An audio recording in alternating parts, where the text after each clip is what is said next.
Thank you very much indeed, dear Benita, and thank you very much to all for listening to me. Javier was asking me, what are you going to tell these people? It's very difficult to tell anything right after three masters, after listening to three masters like Enrique Ambassador Almeida and Javier Solana. This is in fact my real challenge, to speak after them, but I will try not to be very,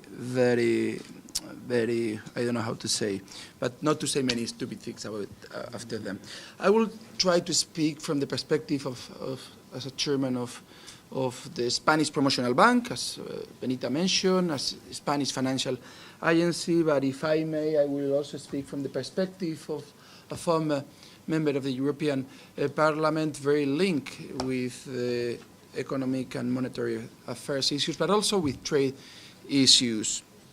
And I would like to, first of all, highlight, in my opinion, which are the lessons we learned from the financial crisis, what ICO made during financial crisis, and why ICO as a financial agency and a national promotional bank pretend to do in the coming years, that obviously is very linked to internationalization and is very linked to Latin America. During the financial crisis, ICO as financial agency played a key role to try to cope with the lack of credit which affected Spanish enterprises and especially Spanish SMEs. During the years 2012 to 2016, we inject in the economy 40 billion euros to SMEs and enterprises through the traditional or the commercial banking system. Only in 2014, ICO injected in the economy 20,000 million euros. These, for example, last year save or create more than 300 employments in Spain. Obviously, the lack of credit is not a problem today, and obviously ICO has to specialize in what is needed in the current economic situation today. And what is obviously one of the key elements we are working on is precisely promoting the internationalization of the Spanish economy. And why promoting internationalization of the Spanish economy? According to President Juncker of the European Commission, every 1,000 million euros that we increase of exports, we create 14,000 new employments. Obviously, internationalization, trade, and employment are all in one hand. This is why it's so important to promote and to push internationalization. And when we speak in Spain about internationalization, obviously we speak about Latin America. Spain used to have a current account deficit, I will say chronicle, roughly 10% for the last years. This year, hopefully for the third year, we are going to have a current account surplus of 2%. So obviously, this is thanks to a change of model of growth of the Spanish economy. 28% more companies export today than before the crisis. And obviously, this is something that we have the challenge to convert in a structural, and to avoid what used to happen in previous economic crises, that once the economic recovery was a reality, SMEs and enterprises used to stop doing efforts to export their products.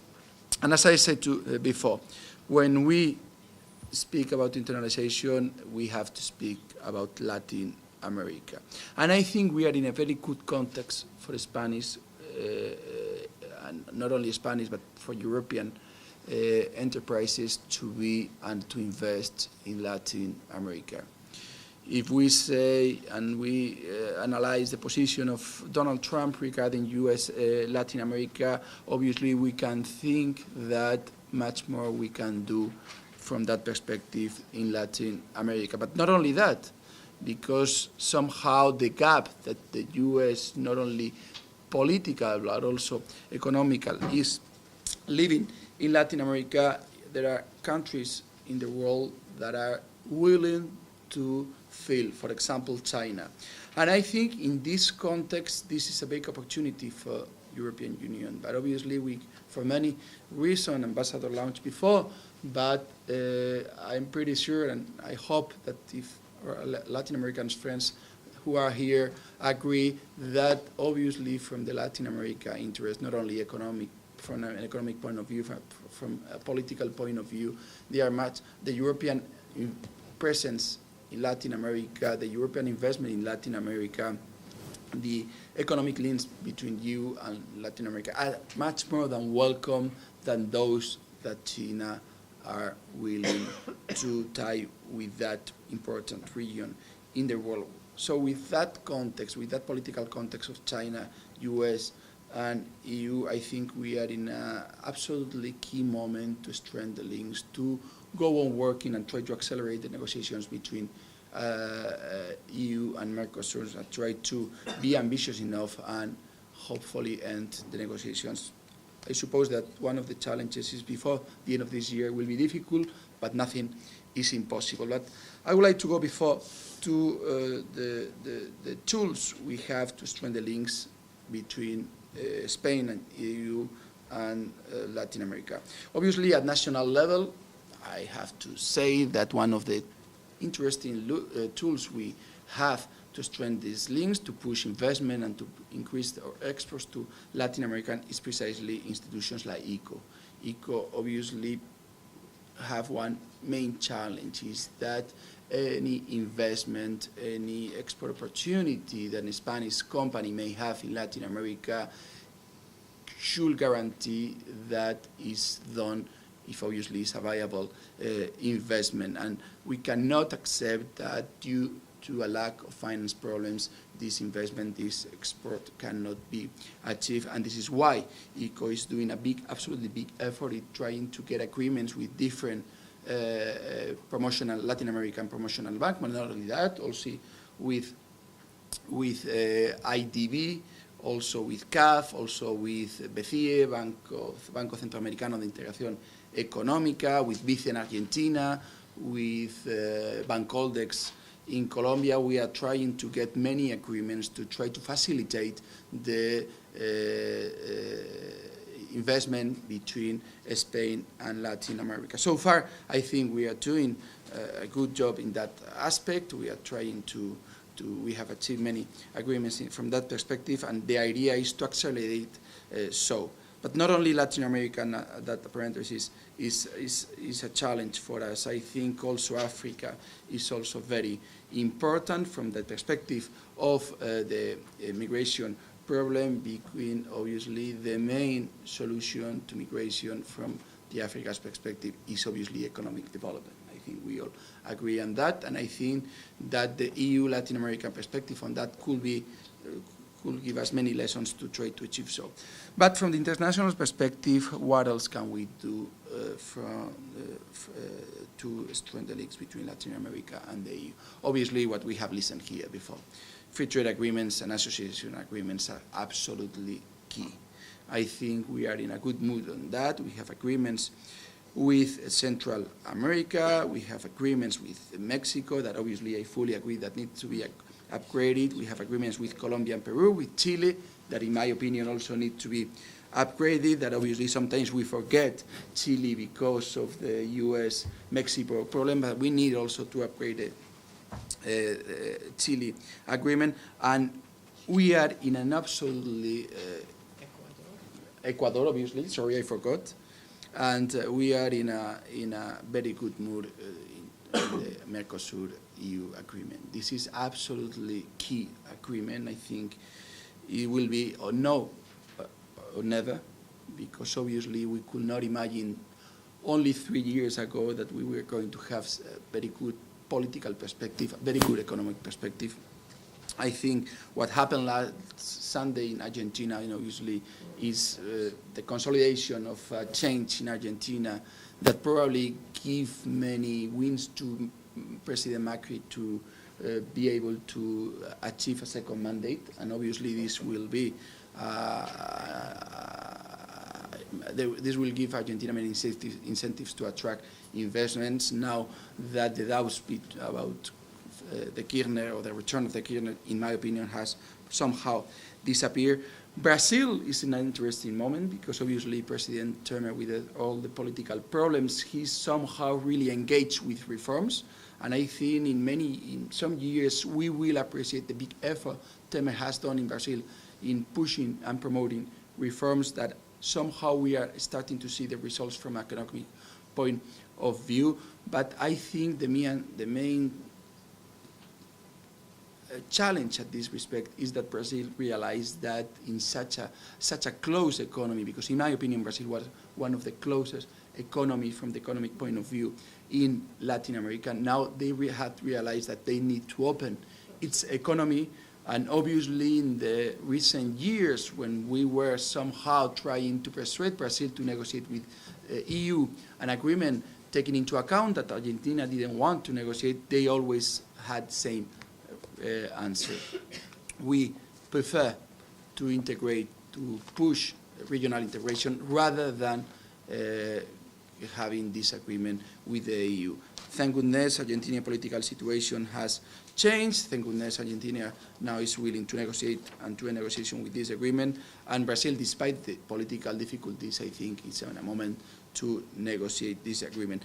And I think this is absolutely key to promote and to try to cope one of the challenges that we have listened here before that the Latin America region is facing, that is precisely productivity. I think productivity and international trade are really linked. I wouldn't say whether it's first international trade or productivity or international trade, but what I'm pretty sure that if you open your economy, at the end you will have no alternative but look formulas to improve productivity, and they will have to do so. Obviously it will be difficult to compete, but I think they have many tools to do so. And one example is precisely the food industry that Enrique mentioned before, but I like to say rather than food industry, agro-industry. I was in Argentina at December last year, and I remember when the the productivity minister said that the challenge there is to produce food for 600 million people. Today they produce food for 60 million people. How to do so? Obviously technology is needed. Spain is a leader in that. We are the second European producers of cars, automotive industry. We export 90%, but we export more in the agro-food industry. So we have to realize how big and how important this industry is in Spain. And if we do so, it's precisely because we advance in the value-added chain. And this is what Latin America has an opportunity to do the same. Spain has the know-how, Spain has the technology, and thanks to the frame of this agreement, this is a real opportunity for the agro-food industry all around in Latin America. And this is something can be done. This upgrading productivity in the agro-food industry is something that can be done in the short term, medium term. Obviously, it will be difficult for Latin America to compete in the production of cars with Europe or the US. But let's try to focus, let's try to detect those fields where easily can improve productivity. And obviously, the frame of the trade agreements is the perfect context. I always say an example. Chile somehow is half of the GDP of Argentina. And thanks to the agreement we have with the European Union, export doubled than Argentina to the EU. Exports from Chile to the EU represents double to what Argentina exports from Argentina to the EU. And remember what I said at the beginning. Every 1 billion euros or exports increase, we create 14,000 new employments. So we have to see the international trade from the perspective that the trade barriers add barriers to employment. And I will even say that to employment, quality employment. But if we see in Spain, the situation of employment in Spain, those employment in the industry is a much higher quality than the employment on the service industry. So, I mean, those who are against world trade, to those who are against international trade agreements, I will say, do you have any better tool to push growth and jobs than trade? If so, I mean, I'm happy to listen. And I think I'm gonna end with a final comment regarding TTIP that Ambassador mentioned. I remember that my first trip to Washington as an MEP was precisely with the Trade Committee. I think we met there. And I remember that when I met the then U.S. Trade Ambassador Furman, he clearly explained us the importance of TTIP. And he said, TTIP is important precisely for China, the influence that Ambassador mentioned. If we don't act together, obviously the rules, the influence, the standards will set up by other economies, in this case China or India, rather than by EU and US together. So this is about values, this is about defending of social model, this is about defending of social benefits, and I cannot understand why from some far left movements are against precisely about defending our values or employment standards of standards. I mean, it's precisely something completely contradictory. But anyway, life is life. But there is one additional element about TTIP. I'm really somehow optimistic, because it's true that Donald Trump hasn't said not TTIP. Negotiations are continuing, so, I mean, we could be not much optimism about it. But I mean, one main challenge about TTIP is precisely triangulation between EU, Latin America, and US. Because obviously, I was describing the agreements that EU has, but if you see to US, they have NAFTA, they have CAFTA, Central America Free Trade Agreement, they have agreements with Colombia and Peru, they have agreement with Chile, so it will be not difficult to try to think in a triangle of free trade agreement area between Latin America, US, and EU. And I think that 30, 20 years ago, we could not imagine that Latin America could be in the center of a global area of free trade, economic development, defending social values. And if one day we try to achieve so, that I still have some hope, I think this will be a dream not only for the US and the EU, but especially for Latin America. Thank you very much indeed.